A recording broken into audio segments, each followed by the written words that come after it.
quantumlaserpointers.com.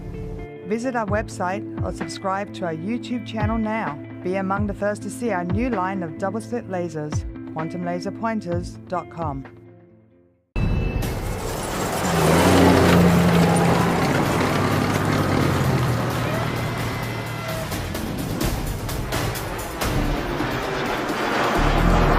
Pistol 1-1.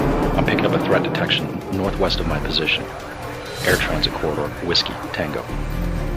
Okay, retask aircraft, Julia, Mike. Pistol 1-1, ELIN activity. Search sector Delta Hotel 20. Pistol 1-1 copies. On it.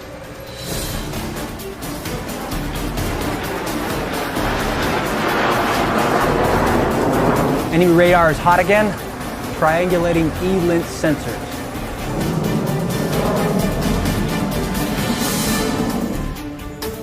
Activating SAR.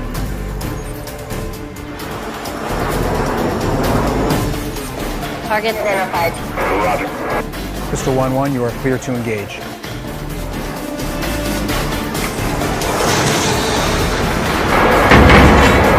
Weapons away, 25 seconds to impact.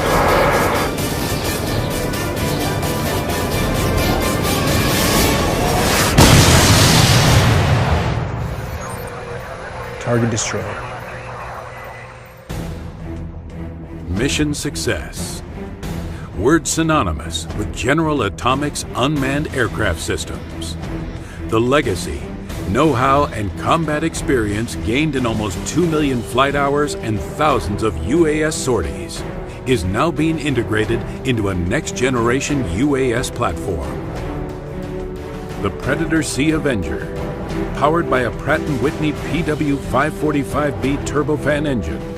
The Avenger combines jet speed with range and endurance, lower observability, internal weapons bay for integrating multiple weapons, sensors, additional fuel, or the HELAD solid-state laser weapon. The Predator C provides an airborne network for automated repositioning, precise geolocation of threats, fused sensor video, attrition tolerance, and autonomous target prioritization.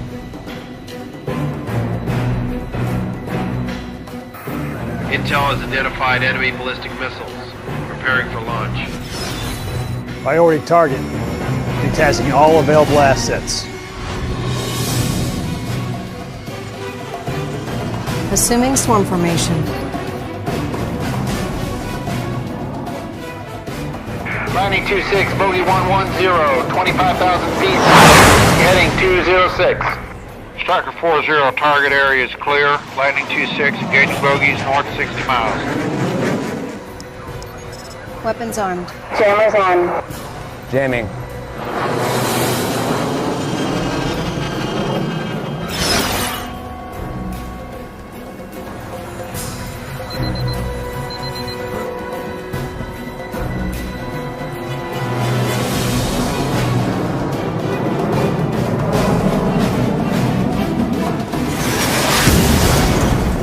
Targets destroyed.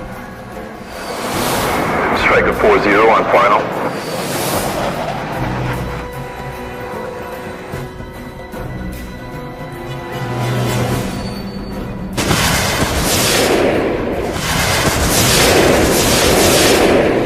SAM launch, bullseye, 330, 15 miles. Flying HELADs. HELADs on. Engage.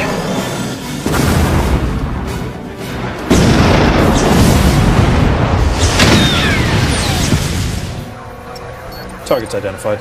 Clear to engage. Laser on.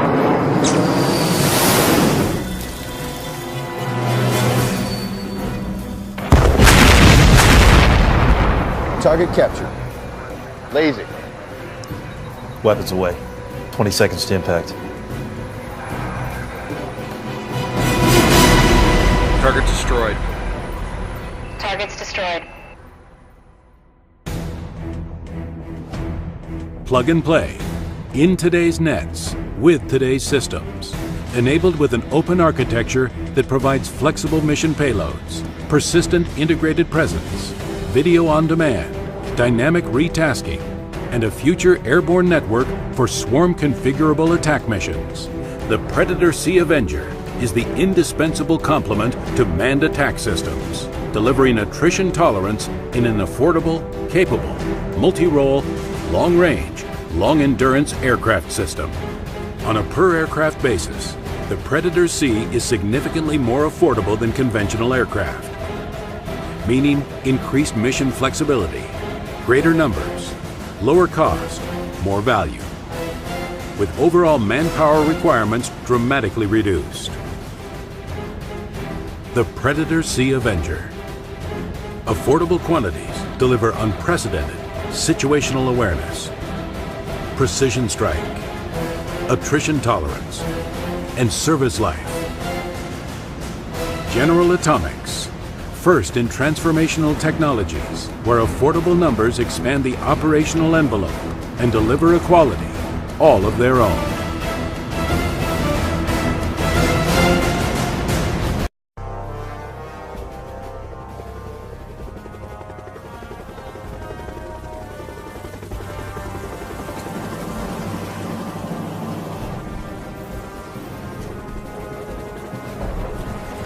The battlefields of the future will be more dangerous than ever.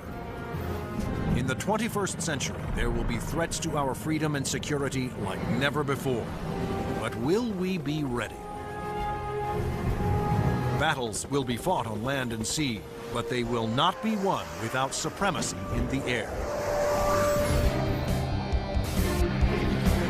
Enter the incredible world of 21st century combat.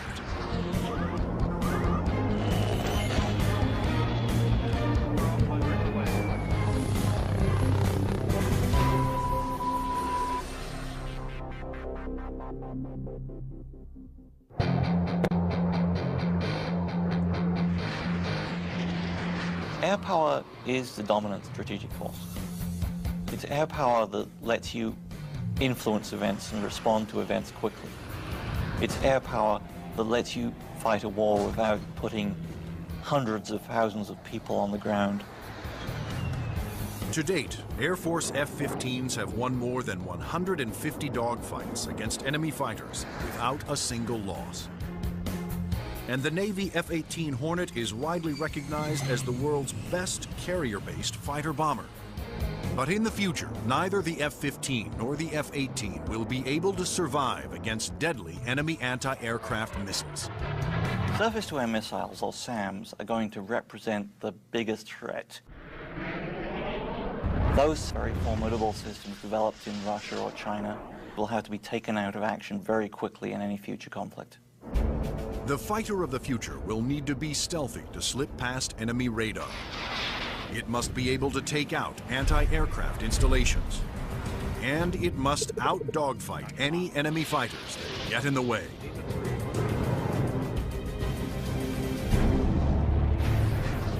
That future fighter is already here. The F-22 Raptor. The air dominance fighter of the 21st century. Developed by Lockheed Martin, this advanced tactical fighter has been designed to be the first plane to cross enemy lines, clearing the way for all other forces.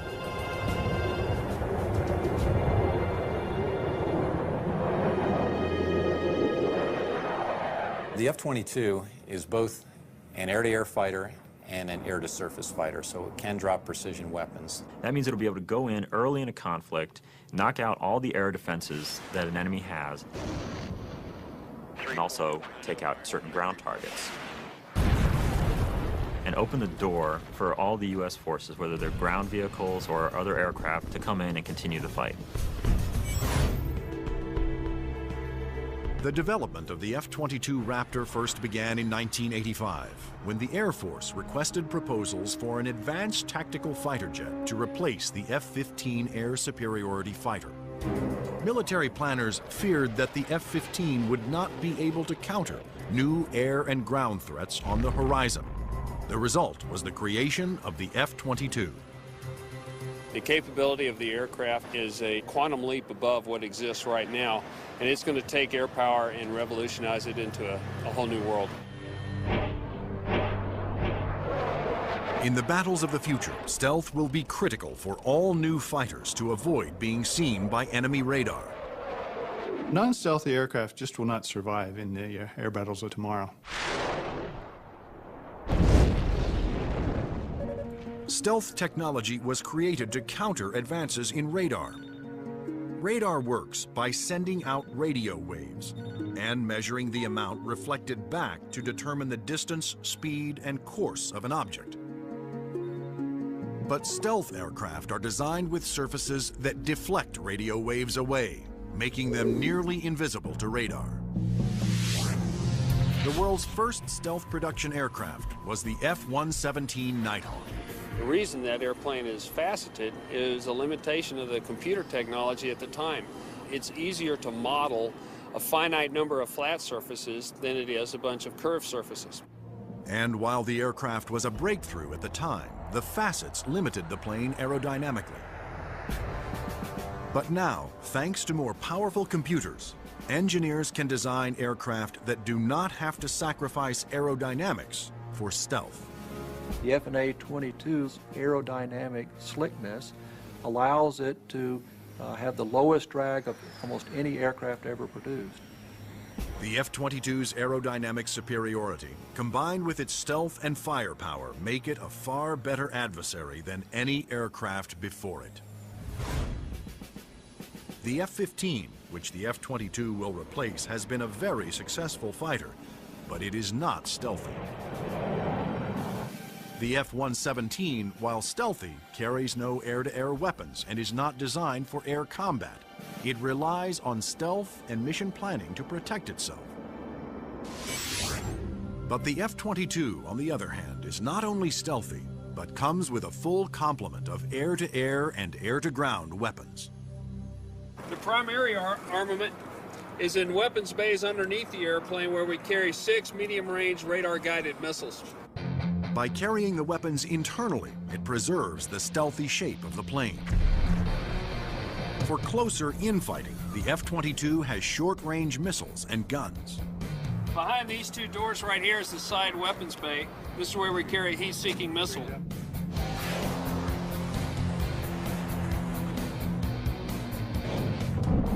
For close-in armament, the Raptor's equipped with the M61A2 cannon.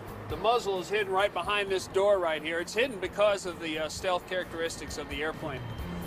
Cannon carries 480 rounds and is capable of shooting 100 rounds a second.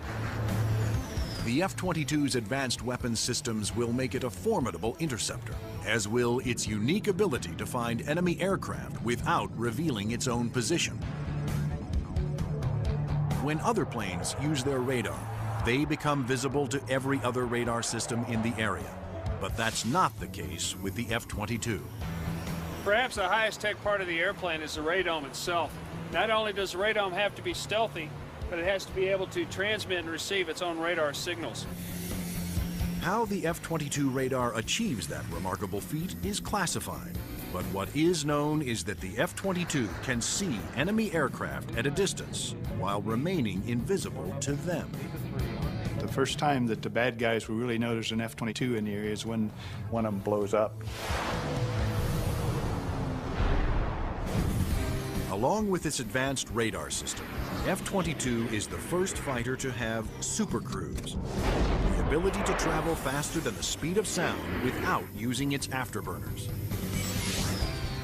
A jet's afterburners boost speed by pouring fuel directly into the hot blast of the engines, adding fiery extra thrust. But afterburners are also wasteful, consuming enormous amounts of fuel, dramatically affecting the range and duration of a plane's mission. But the F-22 doesn't have that problem. Without using afterburners, it can supercruise at an incredible 1.5 times the speed of sound, over 1,000 miles per hour. This is all about our pilots being able to go fast, minimize the amount of time they are exposed to any threat, do the mission that we've sent them to do, turn around and come home safely. The F-22 is presently the only fighter in the world with supercruise, but it wouldn't be possible without a very unique set of engines. The goals for Pratt & Whitney were to provide a transformational engine that the Air Force needed, one that was stealthy, maintainable, and fast. The F-119 PW-100 was developed by Pratt & Whitney after years of research. It sets the new standard for jet engines. Along with its incredible supersonic ability, the F-119 incorporates thrust vectoring. Here we are at the rear end of an F-A-22 Raptor. First thing you'll notice are the nozzles for the F-119 engines. In flight, during a maneuvering dogfight, they actually move up and down and vector the thrust of the engine to provide maneuverability. It helps us turn inside any foe, maneuver at low or high speeds to outmaneuver another airplane or potentially an enemy weapon that's headed towards us. The F-22's stealth, supercruise, and vector thrusting are impressive breakthroughs, but its most outstanding feature may be its ability to nearly fly itself through advanced computerized controls. It relieves the pilot of all the duties, gives the pilot total freedom to just look out engaged in a combat scenario. In addition to monitoring its own performance, the F-22 constantly gathers data on other aircraft in the combat area and presents the most important information to the pilot. We're going to have information passed to us from either unmanned vehicles or from off-board sensors so that we can integrate data and use that information for targeting. And it's the way that we are driving our forces in warfare. We are much more integrated with both other services and with other platforms, and the F-22 fits right into that concept. The F-22 Raptor's total package of avionics, stealth, supercruise, and thrust vectoring make it the most technologically advanced fighter today. I've never been in an airplane that accelerates as fast, that's as agile, the ability to turn very sharply, and it just brings a great combination of the speed, the stealth, and the avionics to the fight that nobody else is going to be able to touch. But there will be future competitors, like the Russian Sukhoi 37, which features thrust vectoring and a radical forward swept-wing design. And the fifth-generation MiG, the 1.22, which some have nicknamed the F-22ski. The Russians are still very active aircraft developers. They've got a variety of technologies that they're continuing to improve upon and that can be made available to our future enemies. And so that's why we have to stay on top of the technology that we are developing and make sure that it is able to take out anything that other countries develop. When you look at the adoption by China of the Su-27 and the fact that it'll probably be modernized and improved, that brings up the need for more advanced fighter aircraft in the US. And that's one of the main reasons, I think, why the Air Force is so insistent on the need to have the F-22. In addition to Russia, other U.S. allies are producing advanced interceptors for export that are superior to the F-15, such as Sweden's JAS-39 Gripen and France's new Rafale. Germany, Italy, and the UK have joined forces to create a Eurofighter, the Typhoon. If these planes fall into unfriendly hands, the U.S. Air Force will need the F-22 to maintain their advantage. We're always going to go into war wanting to have that air dominance, and the F-22 is going to be the big boy on the block that can help us to do that. In future combat, the F-22 is to be joined by another stealthy aircraft, the F-35 Joint Strike Fighter, the ground attack bomber of the future. Designed for the U.S. Air Force, Navy, Marines, and Britain's Royal Navy, the question is, will it work for every user?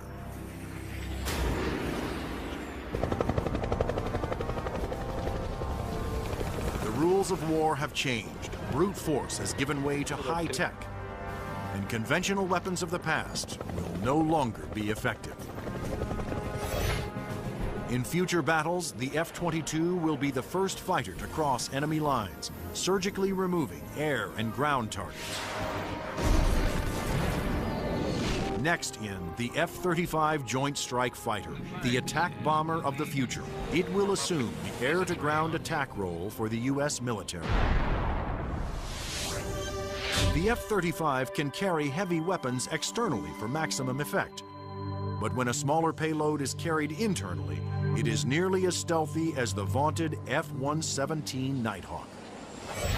It has a significant amount of stealth capability to allow it to be used early on in a campaign, and it has a significant amount of weapons carrying and payload capability to be used at the later stages of campaign. The threat to the airplanes may not be as significant and require less stealth.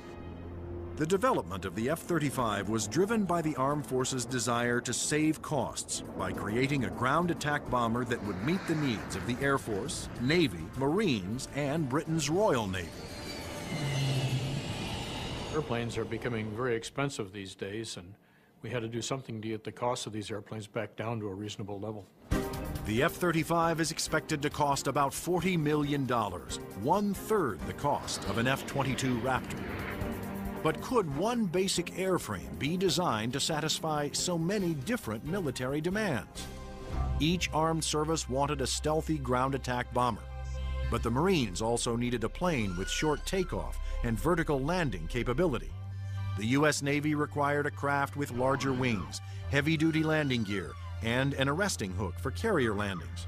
And the wings would have to fold up to save deck space. The size and scope of the JSF program is pretty significant. The airplane is being designed to replace the F-16 and the A-10 for the Air Force, the AV-8B for the Marine Corps, and the FA-18 for the Navy. Unlike the twin-engine F-22 Raptor, the F-35 Joint Strike Fighter was designed around a single engine to keep down not only costs, but weight. A lighter plane can carry more weapons.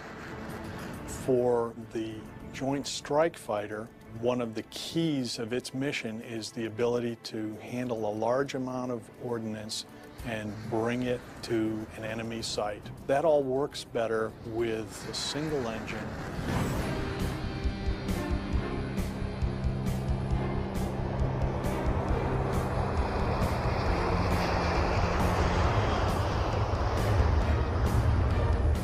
The Air Force version of the Joint Strike Fighter, the F-35A, made its first flight attempt on October 24, 2000. Tom Morgenfeld, who had been a test pilot for the F-22 Raptor, was at the controls. Well, a million things are going through your mind. Your eyes are everywhere, you're listening, you're watching. Your senses are tuned to an incredible level because you're sensing and feeling the airplane for the very first time. It flies wonderfully. It's definitely a pilot's airplane. The Air Force testing went smoothly. Next, a Navy version was built with heavy-duty landing gear and wider wings for the slow speeds needed to land on carriers. Navy test pilots flew touch-and-goes, demonstrating the F-35's ability to land within the space of a carrier's flight deck. But the most difficult challenge still lay ahead for the F-35 program. The Marine Corps needed a version that could perform short takeoffs and vertical landings, STOVL for short. The STOVL capability is extremely important to the Marine Corps because the airplane can go just about anywhere that the rest of the forces can go. It's not limited to needing a large runway. It doesn't need a really big ship to operate off of. Engineers at Lockheed Martin, the designers of the F-35 Joint Strike Fighter, took a hard look at the AV-8B Harrier, the STOVL fighter that the new aircraft would have to improve upon. The Harrier is a great airplane if you look at the fact that it's basically 1960s technology. It's achieving all those wondrous STOVL flight sort of maneuvers without the aid of a lot of computers. The Harrier's ability to take off, hover, and land vertically is achieved by vectored thrust. The powerful force of its jet engine is directed downwards through 4 nozzles that can pivot 90 degrees. I was brought in because I am a Harrier pilot with almost 1,600 hours in that airplane. So all of the lessons learned I have from the Harrier airframe and operational experience I have, I was able to bring to the program and use those to help evaluate the X-35 STOVL version. For hovering, engineers gambled on a radical new system. They planned to supplement the vectored thrust method by harnessing the jet engine to a drive shaft that would power a fan to blast air downward. In 1991, we unveiled this shaft-driven lift fan system to the technical world. Some actually said, "You gotta be kidding me. Are you guys serious?" The lift fan required doors to open behind the pilot on the top and bottom of the plane to draw in more air. The fan would blast air down midship, while the jet nozzle in back swiveled, blowing its powerful exhaust down to create a balanced lift force. The shaft-driven lift fan system allows you to harness a lot more energy out of what the engine is producing. But harnessing a jet engine to a drive shaft proved to be extremely difficult. The mechanical energy we were dealing with in the shaft-driven lift fan system was very large. We had 28,000 horsepower being transmitted from the drive shaft from the main engine to the lift fan. And that's similar to the power going through a U.S. naval destroyer. The lift fan's ability to blend large amounts of cool air with the hot jet exhaust provided another important benefit. One of the things we learned in JSF was to combine the jet exhaust to get a lower combined temperature than the Harrier. This allowed us to avoid some of the problems with concrete, where the concrete would actually burst and explode under the high temperature and high jet exhaust from the Harrier. At the Lockheed Martin test facility in Palmdale, California, the revolutionary lift fan system was put to the ultimate test, in the air. If the lift fan failed during hover, the plane would crash.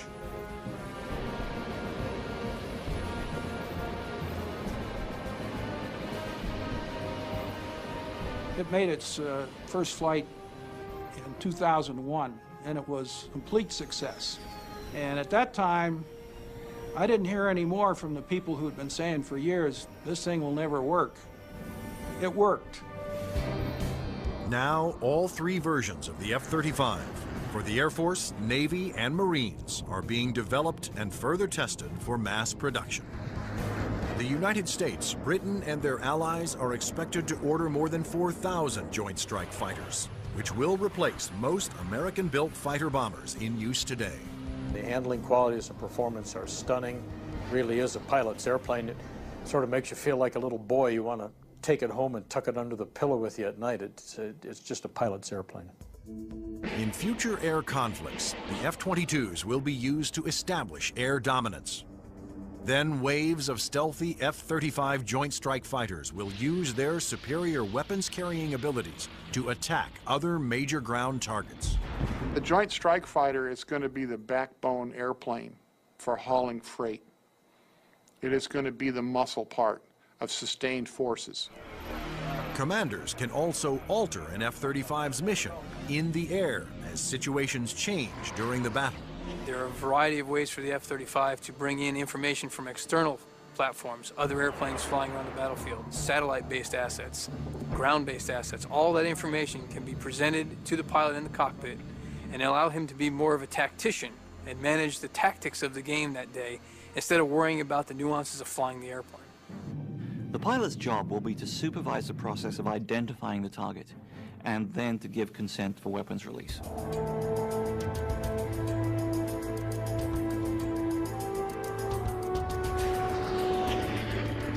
The Joint Strike Fighter will be able to carry a wide range of weapons, to include the heavier weapons such as the 2,000-pound bunker busters and 2,000-pound blast weapons.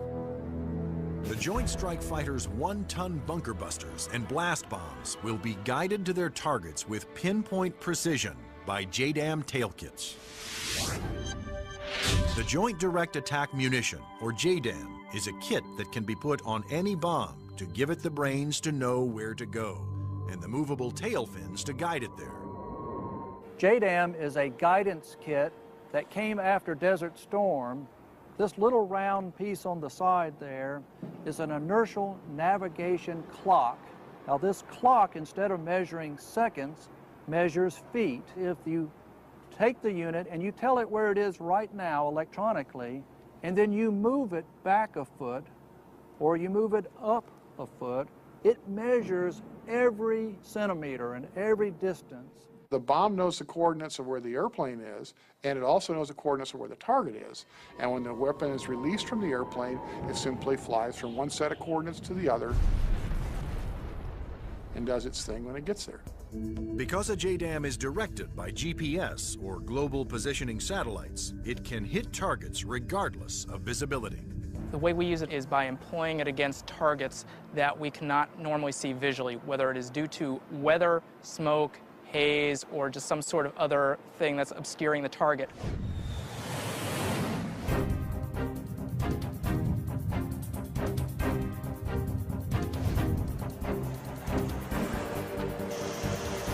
As a JDAM falls, its inertial clock keeps track of its position and signals the tail to make course corrections, directing it to the target.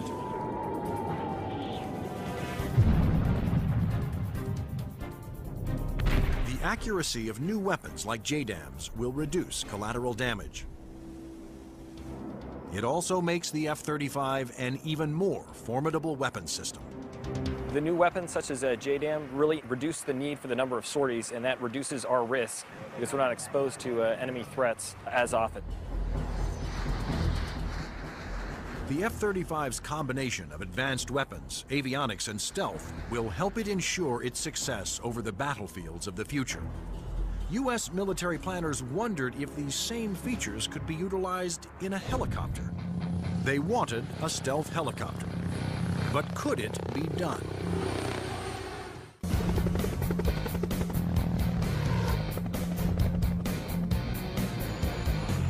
Over the last 50 years, helicopters have evolved from slow-moving multi-purpose support vehicles to fast-moving frontline attack ships. But in the high-tech wars of the future, speed alone is not enough. Information is the key. There's three elements that are critical to warfare. The ability for you to know more than the enemy, the ability to maneuver quickly around an enemy and gather more information about them, and the ability to provide precision firepower at the enemy. In future conflicts, after the F-22 Raptors and the F-35 Joint Strike Fighters have cleared the way, surveillance and attack helicopters will support ground troops as they move in to secure the area. We like to be down low where the action is, and we like to be down low where the threat can't see us. But at such low altitudes, helicopters are vulnerable to a wide assortment of ground-to-air weapons. All the simple systems, the guns, unguided rockets, the surface-to-air missiles, it's got to deal with all of that, and it's got to deal all of it effectively. The Pentagon has responded with a two-pronged strategy to counter this threat: inexpensive, expendable unmanned helicopters and stealthy manned helicopters. Unmanned helicopters will be primarily used for surveillance and for gathering targeting information. Fire Scout, designed by Northrop Grumman, was specifically developed to take off and land on Navy ships. However, the key to creating a successful manned helicopter for future combat is to make it stealthy like the F-22.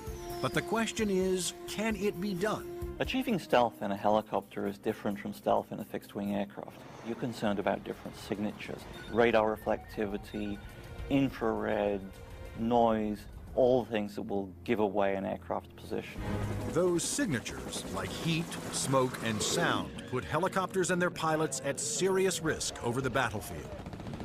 All the small shoulder-fired missiles, which are very effective against helicopters, are heat-seeking infrared systems. The challenge for engineers was to create a quiet helicopter with very few signatures and a small radar cross-section. And that's exactly what Sikorsky has done with the new RAH-66 Comanche. In the Comanche, with all the stealth capabilities, we can defeat the radar threat. We can defeat the guy with the shoulder-launched heat-seeking missile. And from the guy popping up in the tree, our agility defeats him. Our small size, our quiet acoustic signature defeats him. Often the first thing you hear from a helicopter is the sound of the wake from the main rotor hitting the wake from the tail rotor. In the Comanche, the fan tail is shrouded, so there is no interaction between the fan blade tips and the main rotor tips, and it's also canted slightly. And those all contribute to reducing the acoustic signature. Engineers also experimented with the main rotor to find a quieter design. If you look at a Comanche, it's got a 5-blade rotor, and what that does is it cuts down the normal chop, chop, chop sound from a helicopter into a more discreet whir that kind of blends into the background. Reducing the heat signature of a helicopter is also essential to making it more survivable. When you look at a Comanche, the first thing you ask yourself is, where's the exhaust? Where does all this hot air get out of the engine? The Comanche's exhaust actually escapes through the tail boom, where it is instantly dispersed by cool air from the rotor. That missile has to have something to home in on, and that's a heat signature. Comanche defeats that by the engine exhaust being mixed with ambient air and cooling it so that there's no longer a heat plume for that missile to home in on. To defeat radar, the Comanche utilized the stealth secrets first developed for the F-117 Nighthawk. There are no radar-reflecting right angles on its outer fuselage, and all weapons are carried internally to help keep its stealthy shape. What's interesting about the helicopter is some of the things that achieve stealth actually make the helicopter better. Things like the retractable landing gear and the retractable weapons bays, that also makes it sleeker and faster. So once you've bought into the stealth part of it, you get other superior attributes. The main role of the Comanche is to give commanders an overview of the battlefield by providing up-to-the-minute information. Comanche is going to be basically their flying cavalryman. It's going to dart in and out, slash and cut, be a reconnaissance vehicle.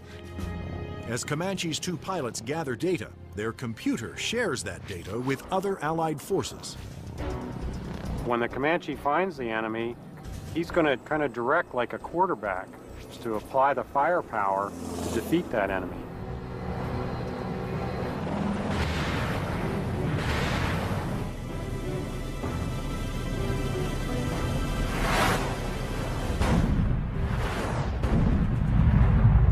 Engineering advances have also made the Comanche one of the easiest and most forgiving helicopters to fly. One thing that Comanche brings that other previous generation helicopters can't bring to the table is the pilot can maneuver the Comanche in virtually any axis without fear of exceeding any limits. Although it will be used primarily for reconnaissance, the Comanche will also be armed for self-defense. The Comanche is capable of carrying a wide array of weapons, all the way from guided missiles using a laser guidance system, heat-seeking missiles, which would be more of an air-to-air weapon, or unguided rockets, and also the latest Hellfire is pretty much a fire and forget. In addition, Comanche's pilots can ask Allied aircraft to fire missiles their way, and can then take over and guide those missiles to their targets.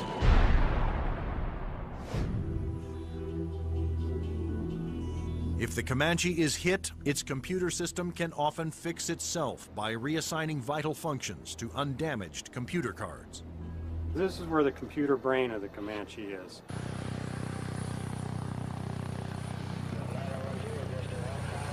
In support of its reconnaissance mission, Comanche can control as many as 5 unmanned aircraft. When the Comanche may be employed, it may have little vehicles that it launches out, so it has its own little eyes over the hill so it can see what's going on without putting itself at risk. In addition to launching its own unmanned air vehicles, Comanches may be aided on the battlefield by swarms of LOCAS, small intelligent missiles with their own computer brains. It's about 31 inches long, weighs a little over 100 pounds, carries a single warhead, has a laser radar. In other words, it has a scanning laser beam that generates pictures. The LOCAS also communicate with each other and cooperate in searches and attacks. You could have a swarm of LOCASes, each of which has its own eyes, each of which is thinking, but each of which is communicating with each other. Send that imagery back to the operators who could either use these as surveillance probes or, in fact, as weapons themselves. Weapons like LOCAS reflect the trend toward electronically linking all Allied forces and weapons so that information can be shared and used by all.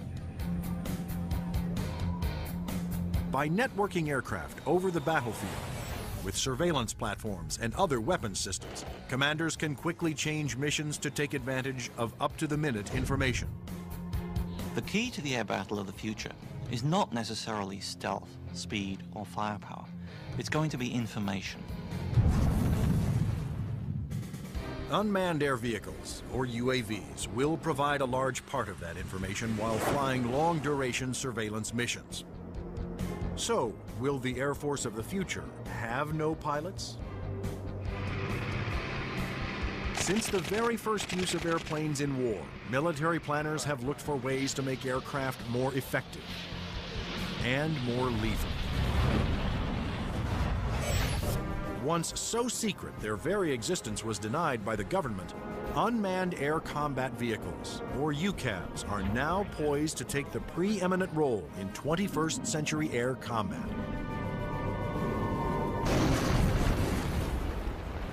UAVs are certainly going to change air power in the 21st century. You can see it starting to happen today, but what we're looking at now is just the beginning, because there's going to be more of them, and they're going to be better. Unmanned aerial vehicles allow the military to do more with less, to put more aircraft into the air than you otherwise would be able to because of the limited number of pilots that you might have, or where it might be too risky.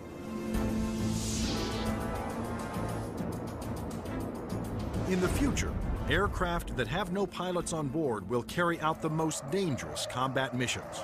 Today, unmanned air vehicles, or UAVs, are already taking over the role of long-duration surveillance. UAVs don't have mothers. You lose a UAV in combat and nobody bats an eyelid. One of the earliest surveillance UAVs was the Predator. It was developed in the early 1990s. When you look at Predator, basically they start off as being long-endurance systems that can really persist over the battlefield. In Afghanistan, Predators provided critical real-time intelligence. And it was there that a Predator made an amazing transformation from surveillance to armed aerial attack. Fired a Hellfire missile, an Al-Qaeda convoy, and destroyed one of the vehicles in there. And at that point, it crossed the line from an unmanned aerial vehicle into an unmanned combat aerial vehicle. Today, the new Predator B can carry up to 10 Hellfire missiles. Of course, its primary mission is still what the military refers to as ISR, or Information, Surveillance, and Reconnaissance. It's basically a poor man's satellite. I mean, you can bring it in and let it dwell in an area. UAVs transmit important visual information to battlefield commanders via satellite or other data links. Once targets had been located, identified, and cataloged, these could be disseminated to other weapons or weapon systems. Reconnaissance UAVs have multiple ways of conducting surveillance. On clear days, they use specially stabilized optical lenses that can zoom to high magnification. At night, they use infrared, and under adverse conditions, they use synthetic aperture radar to pierce the thickest clouds, sandstorms, or oil field smoke. When the radar is reflected back, it can also be used to create a 3D image of objects. If the enemy chooses to use countermeasures or decoys or deception techniques, having to beat 3 systems is a lot harder than 1. The success of the Predator paved the way for the development of an even more advanced high-altitude jet-powered UAV by Northrop Grumman. It's called the Global Hawk, but unlike the Predator, it was designed to take off, fly its pre-programmed mission, and land all on its own, thanks to the GPS, or Global Positioning Satellite System. The Global Hawk is basically a much larger version of the Predator. It has higher altitude capabilities, increased payload. It can carry a lot more sensors, a lot more communication devices, and it can loiter over a battlefield for up to 35 hours.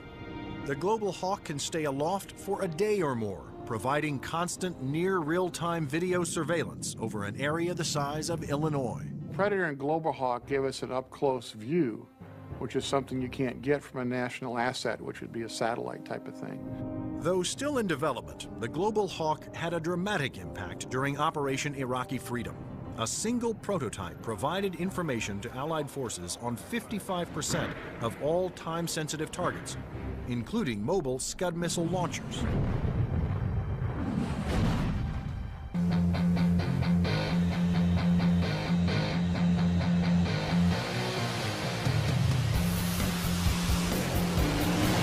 Like the Air Force, the Navy wanted its own autonomous UAVs.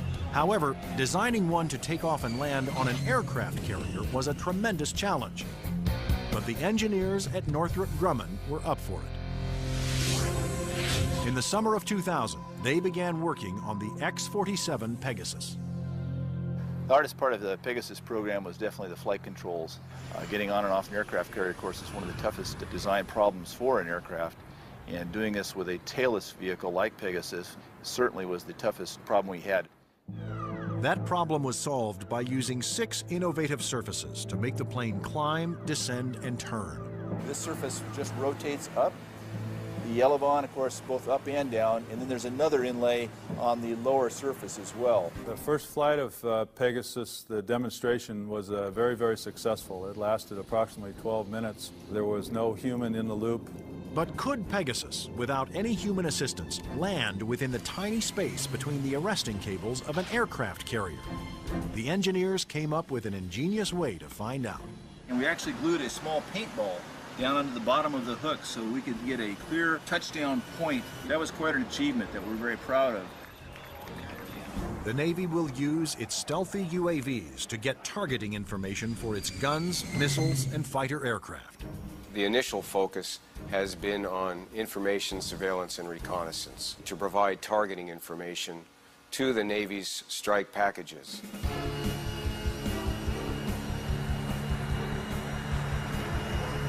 But many future UAVs, such as Boeing's X-45 unmanned bomber, will be heavily armed. Although flying pre-programmed missions, armed UAVs will still need human permission to fire. It has to know where friendly forces are on the ground, where civilians might be, where collateral damage, i.e. hitting a church or a mosque, might be an issue. So there is an element that we always retain where a human in the loop is important. You can have a weapon that's doing its own surveillance and has its own ability to engage a target. And that gives you a level of dominance that we're just emerging on right now.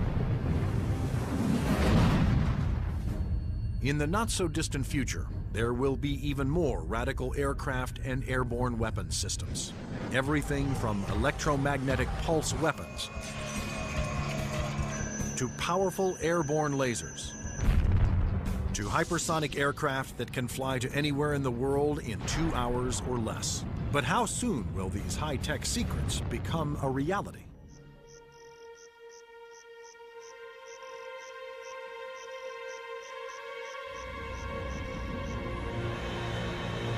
The enigmatic F-117 stealth jet flew in secret for 10 years before its existence was revealed to the public.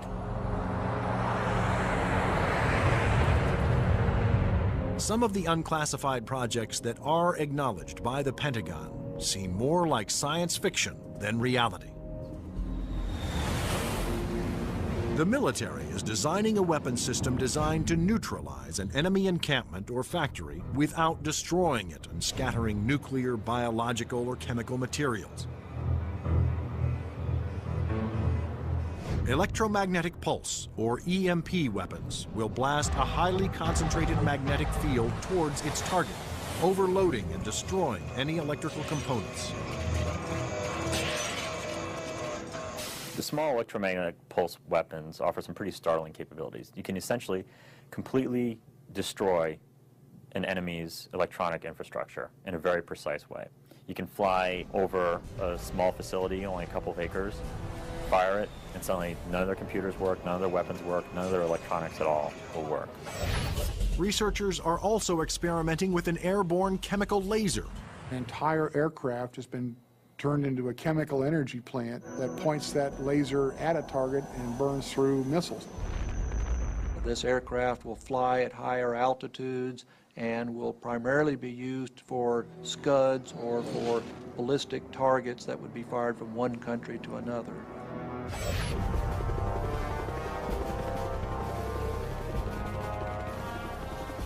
American generals don't want a fair fight. They want their equipment to be the absolute best in the world, so that whatever they come up against, they can defeat it quickly and efficiently. The battlefield of the future will continue to be a dangerous place. But military planners believe that the key to maintaining the security of the United States is to develop the weapon systems of tomorrow, today.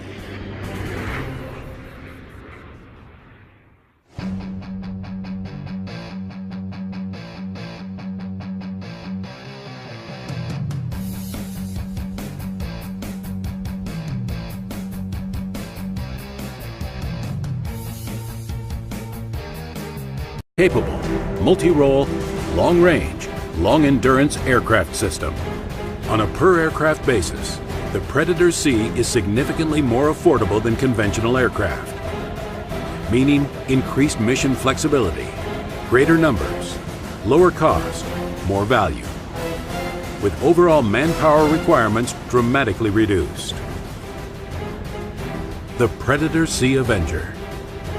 Affordable quantities deliver unprecedented situational awareness, precision strike, attrition tolerance, and service life. General Atomics, first in transformational technologies where affordable numbers expand the operational envelope and deliver a quality all of their own.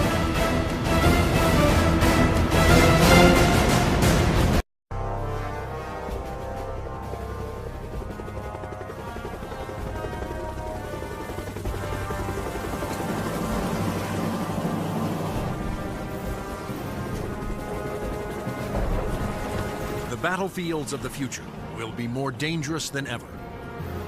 In the 21st century, there will be threats to our freedom and security like never before. But will we be ready? Battles will be fought on land and sea, but they will not be won without supremacy in the air. Enter the incredible world of 21st century combat.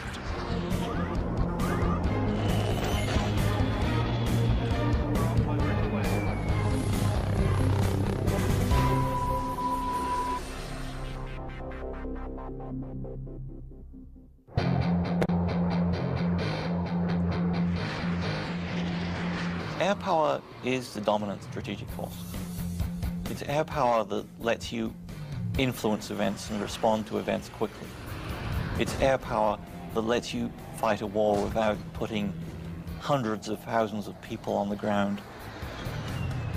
To date, Air Force F-15s have won more than 150 dogfights against enemy fighters without a single loss. And the Navy F-18 Hornet is widely recognized as the world's best carrier-based fighter bomber. But in the future, neither the F-15 nor the F-18 will be able to survive against deadly enemy anti-aircraft missiles. Surface-to-air missiles, or SAMs, are going to represent the biggest threat. Those very formidable systems developed in Russia or China will have to be taken out of action very quickly in any future conflict. The fighter of the future will need to be stealthy to slip past enemy radar. It must be able to take out anti-aircraft installations. And it must out-dogfight any enemy fighters that get in the way.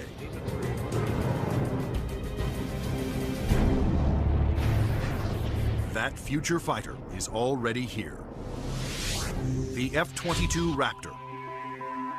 The air dominance fighter of the 21st century.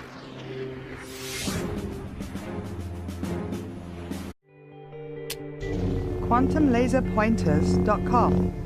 Visit our website or subscribe to our YouTube channel now. Be among the first to see our new line of double-slit lasers. QuantumLaserPointers.com.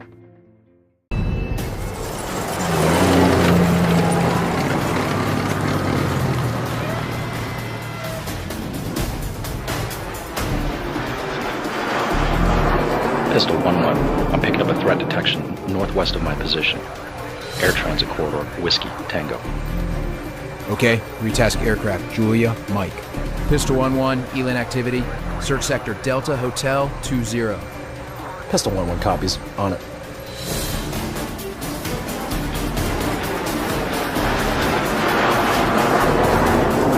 Enemy radar is hot again. Triangulating ELIN sensors.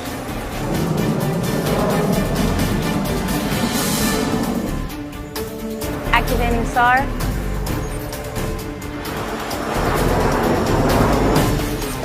Target identified.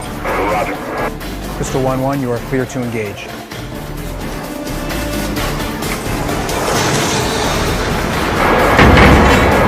Weapons away, 25 seconds dead time.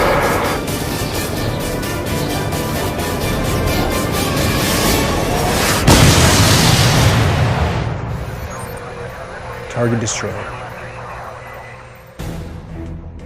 Mission success. Word synonymous with General Atomics unmanned aircraft systems.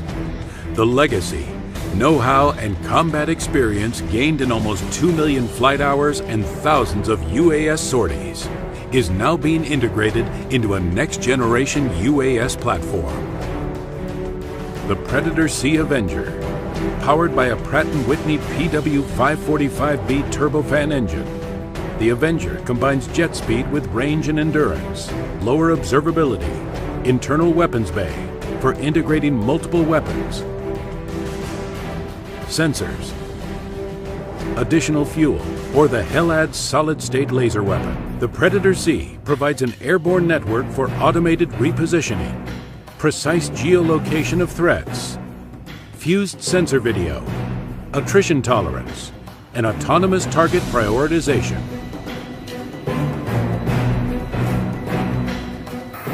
Intel has identified enemy ballistic missiles, preparing for launch. Priority target. Retasking all available assets. Assuming swarm formation. Landing 26, bogey 110, 25,000 feet, heading 206. Striker 40, target area is clear. Landing 26, engage bogeys north 60 miles. Weapons armed. Jammers on. Jamming.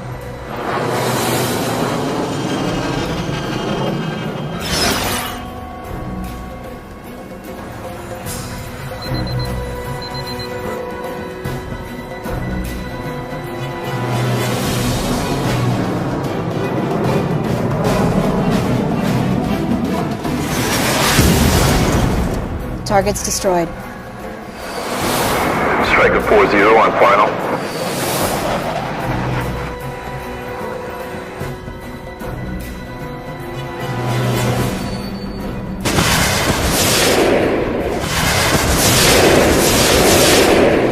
Sam launch, bullseye, 330, 15 miles. Flying HELADs. HELADs on. Engage.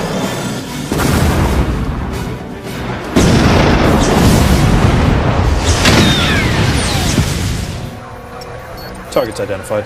Clear to engage. Laser on.